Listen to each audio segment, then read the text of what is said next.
Hello guys, welcome to another episode of Up Ovo. In this episode I'm gonna talk about toxic relationships. Namely, I'm gonna talk about relationships where gaslighting is present. Let's start.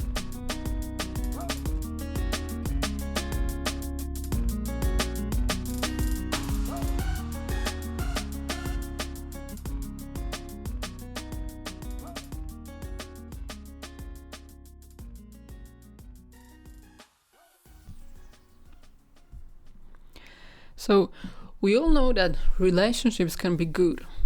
They can be perfect, but also they can sometimes be bad.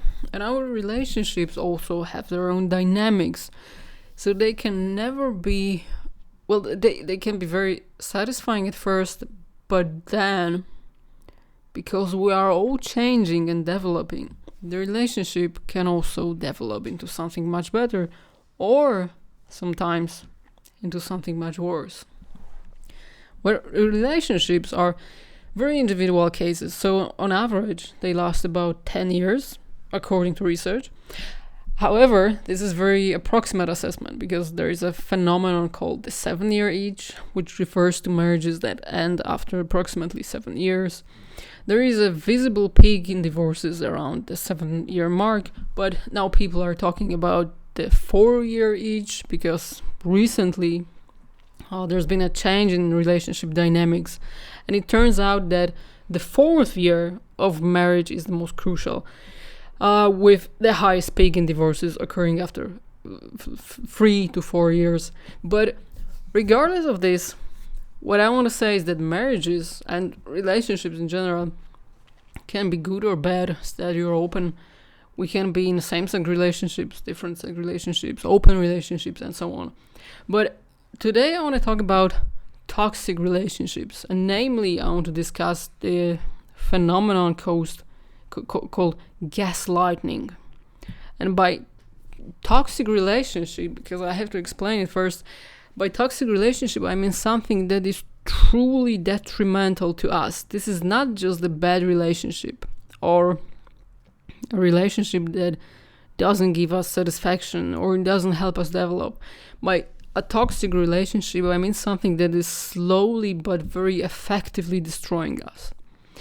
And what is especially troubling in such relationships is that while we are in them, we are often not aware that something is wrong.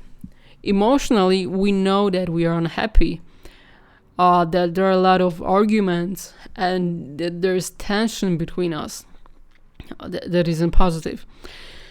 However, we don't have a clear understanding of the cause. Unlike someone observing us from the outside, we cannot pinpoint exactly what is wrong with the relationship. Well, gaslighting, as well as ghosting, or the combination of both, called ghostlighting, are three forms of psychological abuse and ways of exerting control over the victim. And to avoid confusion and content overload, in this episode I will focus only on gaslighting. And in the next one I'll discuss ghosting and ghostlighting. So, gaslighting is a type of psychological manipulation in which the perpetrator, so the abuser, aims to create a self-doubt and confusion in the victim's mind. So gaslighters, that's what we call the perpetrator, the gaslighters, they often try to gain power and control over their victim by distorting reality, causing the victim to question their own judgment and their own intuition. So for example, when your partner comes home late and you are angry because you were worried about them, the gaslighter might say something like, "Well, don't be so paranoid. I told you I had a meeting." And now you are confused because there was no mention of the meeting whatsoever. And this is not a single event, and it happens repeatedly. So another situation might be when the gaslighter undermines the way you remember things. So for instance, you are telling a story And a gaslighting partner interrupts and says, no, you're remembering it wrong. And then he tells the story their way. And after some time and hundreds of situations like this, you start doubting yourself. You're wondering if there's something wrong with you. You start to worry about your memory, your emotions, your self-awareness. Well, the term gaslighting itself originates from the 1938 play, A Angel Street. This play was later adapted into the film called Gaslight. So that's why we call this phenomena gaslighting. In the story, a man manipulates his wife into believing she's losing her sanity so that he can steal from her. So, for example, when he turns on the attic lights to search for her jewelry, she had a whole jewelry collection, and he wanted to search for it, and the gas lights downstairs dim, he insists that she is imagining it. And over time, she starts to doubt her own memories and perceptions. And gaslighting usually occurs in abusive relationships like this, and it is often linked with other forms of emotional or even physical abuse. And while it is most commonly found in romantic relationships, gaslighting can also happen in family settings or workplace environments. And the scientists doing research on gaslighting, they categorize gaslighting behaviors into 5 types of manipulative actions. Or actually, manipulative actions and statements, to be clear. So the first one is outright lying. So when the abuser blatantly lies to the victim, even when clear evidence disproves their claims. So for instance, they might deny calling their ex-partner despite the call appearing on their phone records. In a workplace setting, a gaslighting colleague might insist they send you the information you needed, even though you never received it. So it could be a call, it could be an email, or it could be anything. So there's also something called coercion. And coercive gaslighting involves using threats, punishment, or intimidation to manipulate the victim. So examples include giving a partner the silent treatment for spending time with someone else, or trying to convince them they are a bad person if they do not comply with the abuser's demands. And you might think that silent treatment is just kind of behavior that we all do, or we all saw. But according to science and according to our general conception in psychology, silent treatment is also a form of abusement, and it is also a form of psychological violence. So it's not just behavior, it is also behavior that we understand as kind of abusive and kind of aggressive behavior. Well, the third category is called scapegoating, which occurs when the gaslighter shifts the blame onto someone else to avoid taking responsibility or to protect their own status or power. So, for example, a gaslighter might claim they cheated because their partner wasn't attentive enough. This is very common behavior. I cheated on you because you made me do it. You were so controlling that I had to. Or you were so jealous that you forced me to do so. They're very common. Very, very common. We've all heard about it or experienced it even.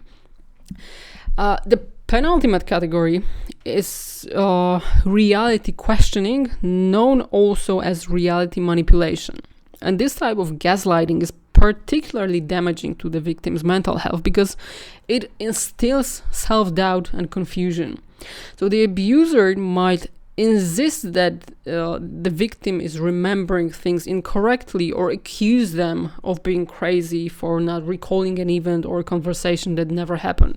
And this often occurs in romantic relationships, but it also occurs quite often in family settings, such as when a parent tells a child that a traumatic event they remember never happened, or was not what the child believed it to be.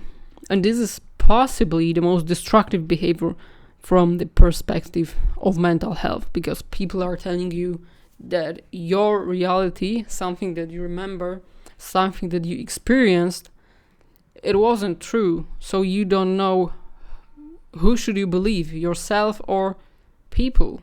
So do you believe your eyes or do you believe my words? This is that kind of discussion. And the final category is trivializing, which involves downplaying or dismissing the victim's feelings or experiences, thereby reducing their self-esteem and positioning the gaslighter as the judge of what is significant or meaningful.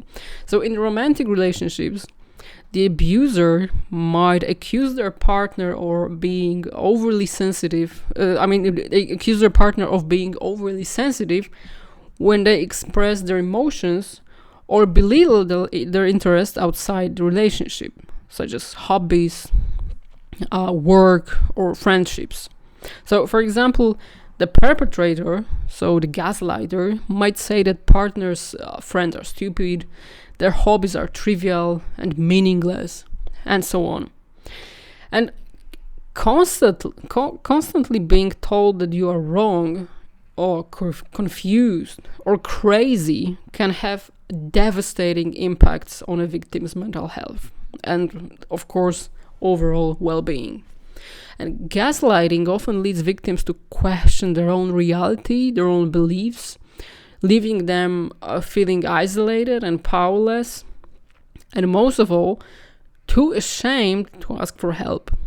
And common symptoms of gaslighting abuse include low self-esteem, confusion, self-doubt, and difficulty functioning in school, work, or social settings, because remember that this is not only happen in romantic relationships. This can happen in family setting. This can happen in workplace.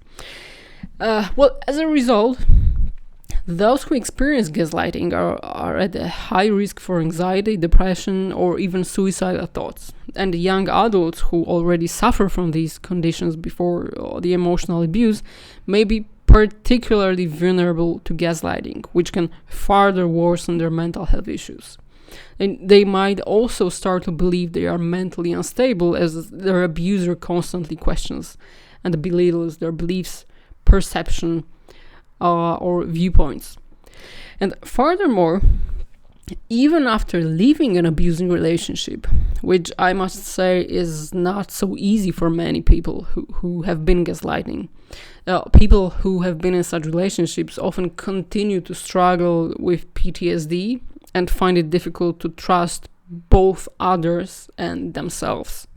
And this can lead them to engage in codependent relationships and have trouble forming genuine connections in intimate relationships, because gaslighters, they rarely apologize or take responsibility for their actions. It becomes even more challenging for victims to recover from the experience.